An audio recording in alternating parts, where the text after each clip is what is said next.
Hallelujah. प्रभु का धन्यवाद हो। ये वचन मैंने कई बार प्रचार किया है, कई बार मैंने आपको सिखाया है। प्रभु यीशु मसीह अपने चेलों को क्या कह रहा है? आओ हम पार चले। इसका मतलब वो अकेला नहीं जा रहा, साथ कौन जा रहा? उनके चेले भी जा रहे हैं, और यीशु मसीह उनके साथ। और जब पार जा रहा है तो पार जाने के बाद वहाँ पर क्या आ गया? एक तूफान आ गया। तूफान आने के बाद इसको चेले क्या बोल रहे हैं? हे गुरु तुझे चिंता नहीं, हम नाश हो जाते हैं जी। गौरव, एक सवाल है, अगर यीशु साथ में है तो क्या चेलों को ज़्यादा दिखाई देता है या यीशु को दिखाई नहीं देता?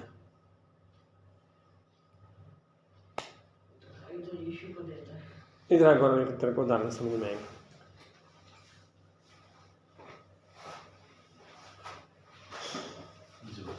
यीशु ने कहा आओ हम पार चले। अब कौन कौन है? दोनों अकेले या चेले? या चेले और साथ में प्रभु यीशु मसीह साथ में जी। अब वहां पर क्या हो गया? राहुल का झगड़ा हो गया जी। और राहुल, आप कह रहे मेरे को, जब मैं आपको तेरे को दिखाई नहीं देता कि लड़ाई होगी, क्या आपको नहीं दिखाई देता? बिल्कुल दिख रहा है। जब मेरे अंदर ज़्यादा दिमाग कहते जा तेरे है ही नहीं। सही कह रहे हो, अभी मेरे को भी दिख रहा है, आपको भी दिख रहा है। तो फिर ये सवाल क्यों किया उन्होंने? क्योंकि वो यीशु को शारीरिक रूप में देख रहे हैं ना, आत्मिक रूप में देखे तो ऊपर शारीरिक रूप में देखे तो शारीरिक रूप में भी तो आप मेरे साथ हो, और आत्मिक रूप में तो पता होना चाहिए भी ये साथ में जो मेरे साथ चल रहा है वो सारी दुनिया में। आपको वहाँ आत्मिक छोड़ दो, देखो हम दोनों साथ में हैं। हाँ जी, हाँ जी, साथ में ना जी। और वो क्या कह रहे थे लोग आके, तेरे चिंता नहीं, हम नाश हो जाए। ऐसा क्यों बोला? क्योंकि वो सो रहा था उसके उनके सामने बिल्कुल दिख रहा भी, हम तो मरने की सिचुएशन में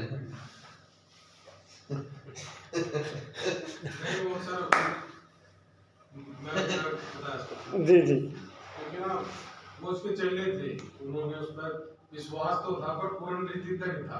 पता तो था कि भाई परमेश्वर का पुत्र, पर वो इतनी जो खुल के विश्वास नहीं कर पाए उस दिन था उनका। उन्हें पता है राहुल, गौरव इधर देखो, पता है यीशु साथ है, पर जो यीशु को महत्व देना चाहिए ना वो नहीं दे पा रहे, नहीं समझ पा रहे। शरीर के अनुसार देख रहे थे जो बात जो वो देख रहे थे पिछले दिनों के अंदर, उनके अंदर 3रा अध्याय अगर पढ़ोगे तो उनके जीवन में बहुत आशीष है यीशु मसीह जी। अब भी वही यीशु उनके पास है। बिल्कुल। और कहाँ पर वो देख रहे हैं? सिर्फ कहाँ पर देख रहे हैं? आंधी और पानी और तूफान को देख रहे हैं, पर जो पास खड़ा है उसका ध्यान नहीं है ये कौन है। और वही चेले उसके लास्ट में क्या कहते हैं ना, ये कौन है जो आंधी और पानी भी इसकी कौन बोल रहे हैं? चेले। और आगे वाली बात है ना, अब इसी के 5 अध्याय में पढ़ो, अगले उसी 5 अध्याय में एक बात लिखी है,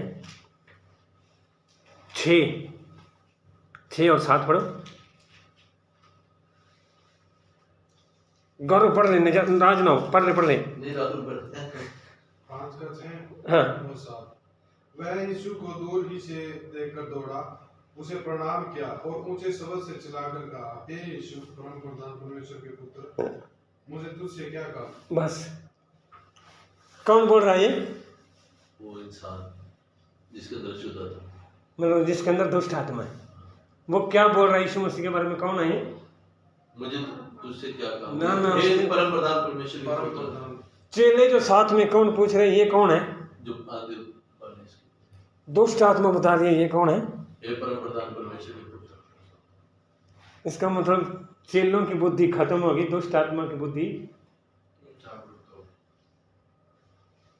गौरव करने समझाना।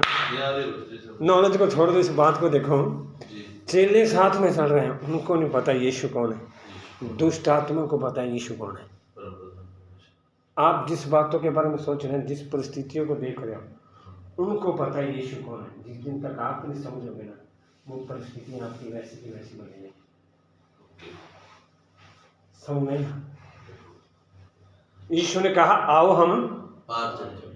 अब 2025 को छोड़कर आओ हम 2026 में साथ चले। यीशु कहाँ चलेगा? हमारे साथ। अब हमारी आंखें चाहिए उसको देखने के लिए। इफिसियों की पत्री वही बात बताती है, तुम्हारे मन की आंखें खुल जाएं ताकि तुम समझ पाओ कि परमेश्वर की इच्छा। अब मन की आंखें खुलेंगी कैसे? उसके लिए 5 टॉपिक है, जल्दी जल्दी बताऊंगा, टाइम होने वाला है। इफिसियों पढ़ो, अब इफिसियों की पत्री उसके 4 अध्याय से 5 बातें हैं। अगर वो आप लोग समझ गए ना, मैं गारंटी देता हूँ 2026 में कोई ताकत आपको परमेश्वर से दूर नहीं कर पाएगी। आमीन। 4 का 17 वचन पढ़ो।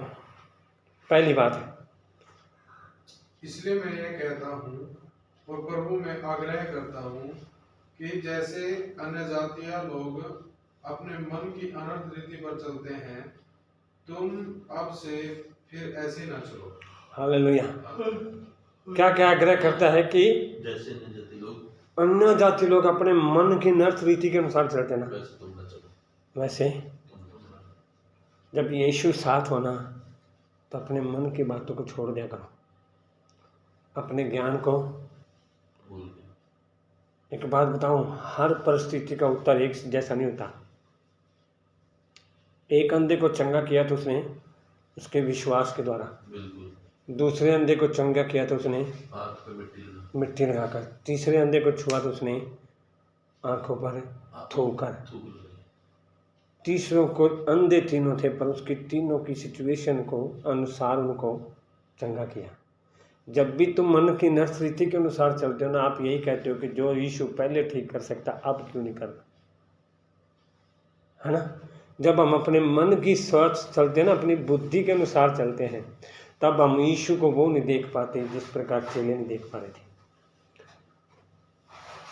इसलिए क्या कहता है, मन की नर्थ रीति पर फिर से ना चलो। जैसे अन्य जाति लोग सोचते हैं ना कि हमारे पास बहुत ज्ञान है, हमारे पास ज्ञान नहीं है। बाइबल बताती है परमेश्वर ने ना मूर्खों को चुना है जी, कि बुद्धिमानों को लज्जित करें। इसलिए परमेश्वर कहता है कि अपने मन के नर्थ रीति के अनुसार ना चलो। अब दूसरी बात क्या कहता है, इसी का 4 का 22 वचन,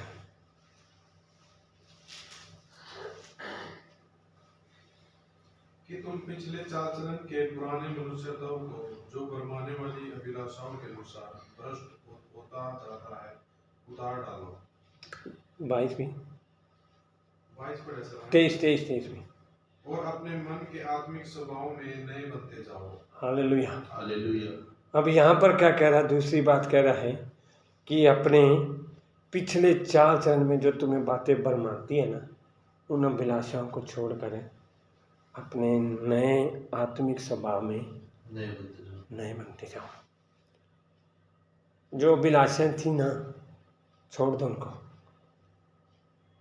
कि जैसे लोग मेरे को पहले आदर करते थे आज क्यों नहीं करते, जैसे लोग मेरे को पहले देखते थे अब क्यों नहीं देखते। लोगों का देखना कोई अच्छा नहीं है। एक बात बताऊं मैं, जिस पर आप ज़्यादा भरोसा रखते हो ना, परमेश्वर आपको उसी चीज़ से दूर करता है। क्यों करता पता, ताकि आप परमेश्वर की ओर देख सको। अगर कुछ चीज़ों से परमेश्वर राहुल आपको दूर कर रहे हैं ना, छोड़ दे उनको, ताकि आप उसके स्वभाव में नहीं बन सको, है ना, नए स्वभाव में बन सको। अब तीसरी बात कौन सी है,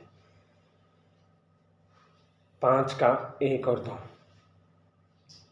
इसलिए प्रिय बालकों के समान परमेश्वर का अनुकरण करो और प्रेम में चलो, जैसे मसीह ने भी तुमसे प्रेम किया और हमारे लिए अपने आप को सुखदायक सुगंध के लिए परमेश्वर के आगे भेंट करके बलिदान कर दिया। हालेलुया। हालेलुया। तीसरी बात क्या है, प्रेम में चलो। कैसा प्रेम, जैसा परमेश्वर ने हमसे प्रेम किया। एक बात बताऊं, नफरत की दुनिया में हम बैठे हैं।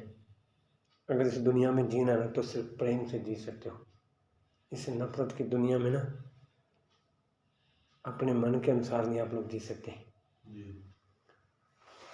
बाइबल बताती है कि जिस प्रकार उसने आपको भेंट के बलिदान कर दिया ना, जिस प्रकार आपको भी अपने शरीरों को जीवित, पवित्र और परमेश्वर को सिद्धों के बाहर नींद चढ़का देनी है। जीवित, पवित्र और परमेश्वर को भावता हुआ बलिदान करके चढ़ाओ जी। यही तुम्हारी आत्मिक सेवा है। शरीर के अंदर जो भी लोग नफरत कर रहे हैं ना, छोड़ दो और कम से कम प्रेम में चलो। हालेलुया। अब चौथी बात, मैं स्पीड में इसलिए जा रहा हूँ क्योंकि टाइम होने वाला है। चौथी बात 5:8, क्योंकि तुम तो पहले अंधकार थे परंतु अब प्रभु में ज्योति हो, अतः ज्योति की संतान के समान चलो। हालेलुया। हालेलुया। कहाँ थे पहले हम, अंधकार, अब कहाँ पर में है। ज्योति। जो बातें दिखाई नहीं देती ना, जो बातें आपको समझ में नहीं आती ना, उनको छोड़ दो, किसकी ओर ध्यान देकर चलो, ज्योति के समान चलो। यीशु आपसे क्या कहता है, अंधकार में थे, हमारा जो मन चाहता था हम वो करते थे, अब जब ज्योति में है तो जो परमेश्वर चाहेगा वो करना शुरू करो। हालेलुया। हालेलुया। एक लास्ट बात और है, इसी का 5:16, 15 और 16। इसलिए ध्यान से देखो कि कैसी चाल चलते हो, निर्बुद्धियों के समान नहीं पर बुद्धिमानों के समान चलो, अवसर को बहुमूल्य समझो क्योंकि दिन बुरे हैं। हालेलुया। हालेलुया। अब लास्ट बात है, निर्बुद्धियों के समान नहीं पर बुद्धिमान। बुद्धिमानों के समान। अवसर को बहुमूल्य, अवसर का बहुमूल्य मैं बताऊं, पुराने नियम के अंदर है, एक अबीनादाब का एक व्यक्ति है जी। जिसके घर में 20 साल संदूक रहा परमेश्वर का, पर बाइबल बताती है वो श्रापित हुआ 20 साल रहने के बाद भी। पर उसके बाद वही परमेश्वर का संदूक है उज्जा के घर में आ गया, सॉरी उज्जा नहीं, अमीनादाब के घर में।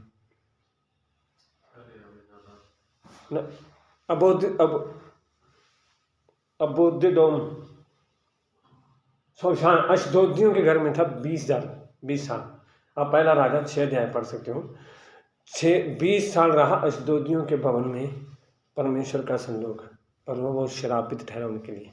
और वही संदूक 3 महीने रहा अमीनादाब के घर में, और बाइबल बताती है उसने बहुत आशीषित किया, है ना।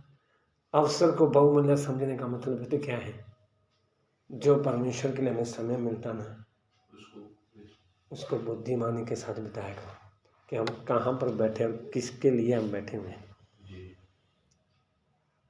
बाइबल बताती है, यह मरकुस रचित सुसमाचार, लूका रचित सुसमाचार 18 अध्याय के अंदर, यीरिहो के अंदर कोई भी व्यक्ति नहीं जाता था, पर उस दिन यीशु उसके पास से जाने वाला था।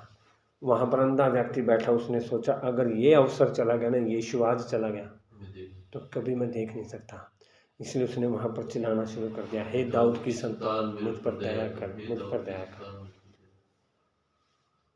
निर्बुद्धियों के समान नहीं पर बुद्धिमानों के समान चलो। देखो ये 5 बातें हैं यीशु के साथ पार जाने के लिए।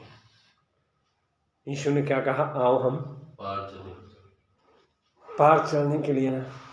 5 बातें अगर आप इस साल लेकर चलोगे ना, मैं गारंटी देता हूँ, मैं पूरी बाइबल ना इन 5 अध्यायों पर 5 बातों पर अड़ी हुई है, 5 बातों पर पूरी बाइबल।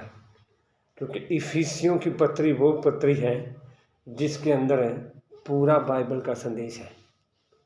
इफिसियों की पत्री ये एक पूरी परमेश्वर की कलीसिया के लोगों के लिए संदेश है, गौरव सोना नहीं, है ना। परमेश्वर की कलीसिया के लोगों के लिए संदेश है, और ये संदेश अगर 5 बातें अगर एक विश्वासी समझ गया ना, मैं पूरी गारंटी देता हूँ ये पूरी बाइबल उसको आशीषित कर देगी। क्योंकि उसके अंदर ना 5 बातों के अंदर हम ज़्यादातर मन की बातों को ध्यान देते हैं, अंधकार के कामों में पिछली बातों को स्मरण करते हैं, हम अपने ही बातों में मस्त रहते हैं। पर अगर हम निर्बुद्धियों के समान नहीं पर बुद्धिमानों के समान चलेंगे ना, तो परमेश्वर हमें ब्लेस भी करेगा। इसलिए मैं आपको ये कहना चाहता हूँ, बाइबल के अनुसार हम इस नए साल के अंदर जब हम प्रवेश करते ना, तो बाइबल मैंने आपको बताया रोमी 1 कुरिन्थियों 2:9, जो बातें हमारी आँखों ने नहीं देखी, कानों ने नहीं सुनी, और जो हमारे चित्त में नहीं बिचरी ना, परमेश्वर ने अपने प्रेम रखने वालों के लिए। मेरे प्रियो, मैं आज आपको इस साल ये कहना चाहता हूँ, ये 5 बातों को अपने साथ लेकर चलो। वो बातें जो आप देखी नहीं, समझी नहीं, वो इस साल में आप लोग देखोगे। प्रभु यीशु मसीह ना, मैं सच बताऊं तो राहुल ब्लेस करना चाहता है। एक बार हमारी सिस्टर ने क्या कहा पता है, पास्टर मेजर है, कलीसिया के लोग गरीब नहीं है, कलीसिया के लोग प्रभु यीशु मसीह ने गरीब नहीं बनाया हमें, प्रभु यीशु मसीह ने हमें आशीषित किया हुआ है, हम ब्लेस्ड हैं प्रभु यीशु मसीह में, है ना। बाइबल बताती है 2 कुरिन्थियों 8:9 में, वो हमारे लिए गरीब हो गया, वो हमारे लिए कंगाल हो गया ताकि हम लोग क्या हो जाए, धनी हो जाए। क्यों गरीब हो गया पता, कलवरी क्रूस पर जब वो मारा जा रहा था ना, राजाओं का राजा जिसने दुनिया को बनाया है, एक अंडरवियर में खड़ा हुआ था।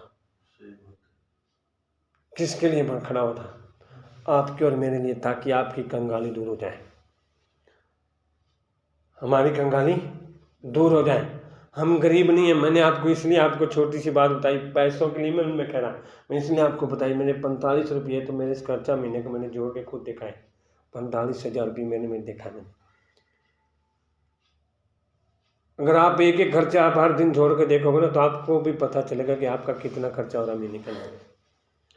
परमेश्वर ने आपको गरीब नहीं बनाया, पर हमारे इन अनर्थ के कामों ने, हमारे चाल चलन ने, हमारी सोच ने, हमारी बुद्धि ने ना उन कामों को क्या कर दिया है, छुपा के रख दिया है, ताकि हम देख नहीं पाते कि हमारे जीवन में क्या हो रहा है, क्या नहीं हो रहा है।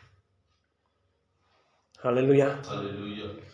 इसलिए आइए हम अपने स्थानों पर खड़े हो जाएंगे, उस परमेश्वर को धन्यवाद करेंगे कि परमेश्वर है, आपने हमें इस 2025 के अंदर हर परिस्थिति के अंदर हमें संभाला है।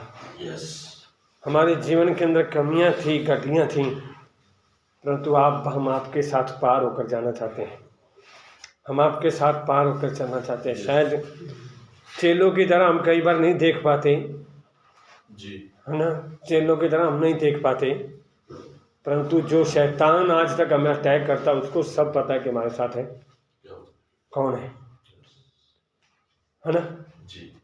हम लोग नहीं देख पा रहे शायद चेलों की तरह, पर उस शैतान को सारा पता है कि हमारे साथ है। इसलिए इन बातों को समझने के लिए ना अपने मन को परमेश्वर के सामने तैयार करें कि परमेश्वर हमें इन बातों को समझने के लिए हमारे वो बुद्धि खोल दे, हमारी वो समझ खोल दे, कि ताकि हम इस साल के अंदर आपके साथ पार होकर चलने पाए। हालेलुया। परमेश्वर इस छोटे से वचन के द्वारा आशीष करे। आइए हम प्रार्थना